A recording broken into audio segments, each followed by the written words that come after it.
Hello friends, welcome to Flick Tales, जिसमें हम latest और कुछ सिलेक्टेड हॉलीवुड मूवीज़ को हिंदी और पंजाबी में एक्सप्लेन करते हैं। चैनल को सपोर्ट करने के लिए सब्सक्राइब करें। आज की मूवी है art of racing in the rain, जो एक रोमांस ड्रामा, मोटिवेटिंग और इमोशनल फिल्म है। मूवी शुरू होती है एक बीमार डॉग से जिसका नाम है एंजो। तभी उसका ओनर डैनी स्विफ्ट आता है, जो एंजो को देखकर परेशान होता है। एंजो कहता है, मैंने टीवी पर मंगोलिया की कहानी देखी थी, जिसके हिसाब से डॉग जब मर जाते हैं उन्हें पहाड़ों पर दफनाया जाता है, जिससे वो अगले जन्म में इंसान बनकर पैदा होते हैं। अब फ्लैशबैक में दिखाते हैं जब डैनी ने एंजो को अडॉप्ट किया था। डैनी एक बेहतरीन कार रेस ड्राइवर होता है, जो एंजो को भी अक्सर रेसिंग ट्रैक पर लेके जाता है। एंजो को कार रेस देखनी बहुत अच्छी लगती है। उसे लगता है जैसे वो यही रहने के लिए पैदा हुआ हो। डैनी एंजो को बहुत प्यार करता है, जब भी हो सके उसे साथ में फील्ड लेके जाता है। देखते देखते 1 साल बीत जाता है। डैनी बहुत अच्छा रेसर होता है। जहां बाकी लोग बारिश आने पर हार जाते हैं या क्विट कर जाते हैं, डैनी को देखकर लगता है मानो उस पर बारिश का कोई असर ही ना हो रहा हो। वो बारिश में हर रेस जीत जाता है।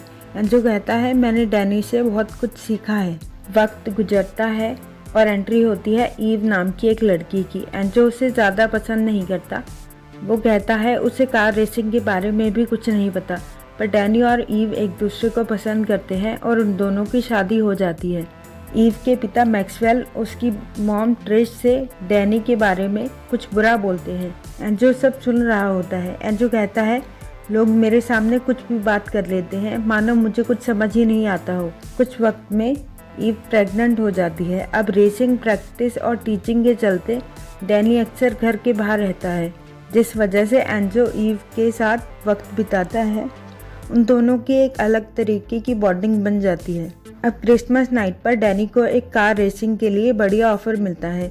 ईव की डिलीवरी डेट भी पास होती है, इसलिए डैनी जाने से मना कर देता है। पर ईव के इंसिस्ट करने पर वो चला जाता है और उसकी गैर मौजूदगी में ईव एक प्यारी सी बेटी जोई को जन्म देती है। एंजो को भी वो पहली नज़र से ही बहुत प्यारी लगती है। ईव कहती है, जोई, एंजो तुम्हें हमेशा प्रोटेक्ट करेगा। एंजो उसका बहुत ख्याल रखता है। डैनी रेस हार जाता है। एंजो बताता है अब मैक्सवेल और ट्रिश भी अक्सर घर पर आते हैं टॉयज के साथ। मैक्सवेल एक ज़ेब्रा सॉफ्ट टॉय लेकर आता है, जिसे देखकर एंजो को बुरी फीलिंग आती है। मैक्सवेल हमेशा डैनी और उसकी जॉब को लेकर बुरा सोचता और बोलता है।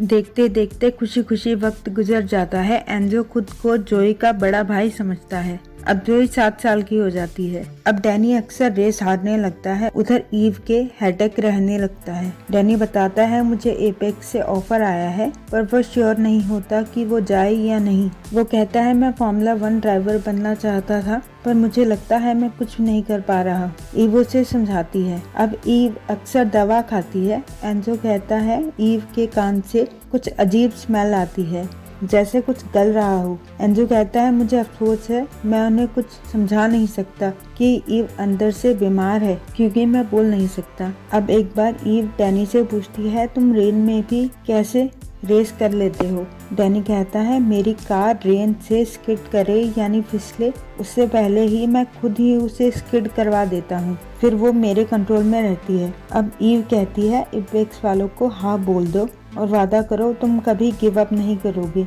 ना हमारे लिए ना किसी और के लिए। उस दिन से एंजो की नज़र में ईव की इज्जत बढ़ जाती है। जब डैनी कार रेसिंग के लिए गया होता है, ईव की तबीयत बिगड़ने लगती है। वो जोई को लेकर उसके नाना के घर चली जाती है। एंजो अकेला घर पर रह जाता है, ना खाने को प्रॉपर फूड सिवाय जो जोई ने नीचे गिराया होता है, और टॉयलेट सीट से पानी पीता है। फ्रेश होने के लिए वो सिर्फ एक डोरमैट का यूज़ करता है। अब उसका दिमाग प्रॉपर वर्क नहीं करता। वो जोई के रूम में जाता है, जहां उसे दिखता है ज़ेब्रा खुद को और दूसरे सॉफ्ट टॉयज को फाड़ रहा है। एंजो भागकर नीचे आ जाता है। अब 2 दिन बाद डैनी वापस आता है। उसे जब पता चलता है एंजो यहीं था, उसे बहुत अफसोस होता है। अब ईव और जोई वापस आ जाते हैं। जोई अपने रूम में जाकर सारे फटे सॉफ्ट टॉयज देखकर बहुत रोती है। डैनी एंजो को बुरी तरह डांटता है। एंजो मन में सोचता है, मुझे ज़ेब्रा को तभी मार देना चाहिए था, उसने ही सारे सॉफ्ट टॉयज फाड़े होंगे। बाद में डैनी एंजो से सॉरी बोलता है। अगले दिन डैनी और जोई जब घर पर नहीं होते, ईव एंजो को लेकर जाती है, जहां वो बेहोश होकर गिर जाती है। एंजो भौंकता है। एंजो कहता है आज पहली बार मैं बेबस फील कर रहा हूँ क्योंकि मैं बोल नहीं सकता, मुझे खुद से नफरत हो रही है। अब कुछ लोग वहाँ आ जाते हैं। ईव को हॉस्पिटल ले जाया जाता है, उसे ब्रेन कैंसर होता है। अब जोई का सारा काम डैनी करता है। डैनी अक्सर अपसेट रहता है। एंजो हमेशा उसका ध्यान डाइवर्ट करने की कोशिश करता है। ऐसे कुछ हफ्ते गुजर जाते हैं। अब ईव को डॉक्टर डिस्चार्ज कर देते हैं, पर वो मैक्सवेल और ट्रिश के घर आती है। डॉक्टर्स ने बताया होता है कि अब ईव के पास ज्यादा वक्त नहीं है। एक रात ईव एंजो से बोलती है, तुम्हें तो सब पता चल जाता है, वो आने वाले हैं ना, पर अब मुझे डर नहीं लगता क्योंकि मौत का मतलब एंड नहीं होता। और वो मर जाती है। एंजो कहता है मैंने उसे जाते हुए देखा है। अब ईव के फनरल के बाद मैक्सवेल कहता है अब से जोई हमारे साथ रहेगी, उसके लिए यही अच्छा है। ट्रिश भी वहाँ आ जाती है। मैक्सवेल ईव के साथ जो हुआ उसके लिए डैनी को जिम्मेदार मानता है क्योंकि वो उसके साथ नहीं था। डैनी कहता है ऐसा कुछ नहीं है, जोई मेरे साथ रहेगी। मैक्सवेल कहता है मैं उसकी कस्टडी के लिए कोर्ट जाऊंगा। डैनी जोई को लेकर वहां से निकलने की बात करता है। मैक्सवेल डैनी का हाथ पकड़ता है। वो अपना हाथ छुड़ाने के लिए उसे झटकता है। मैक्सवेल गिर जाता है। डैनी, जोई और एंजो घर वापस आ जाते हैं। एंजो डैनी को अपसेट देखकर उसका ध्यान डाइवर्ट करने की कोशिश करता है। अब डैनी एक लॉयर हायर करता है जो डैनी को बताता है कि मैक्सवेल के केस में दम नहीं है, जोई की कस्टडी तुम्हें ही मिलेगी। अगले दिन डैनी जब गैराज पे होता है, कुछ पुलिस ऑफिसर्स डैनी को अरेस्ट कर लेते हैं। एंजो कहता है आज दूसरी बार मैं ना बोल पाने पे बेबस फील कर रहा हूँ। अब पता चलता है मैक्सवेल ने डैनी पर केस किया है सीनियर सिटीजन को चोट पहुँचाने का, जो एक स्ट्रॉन्ग केस है। इसलिए 90 डेज के लिए जोई की कस्टडी मैक्सवेल और ट्रिश को दे दी जाती है। डैनी के पास अब पैसों की भी कमी आने लगती है।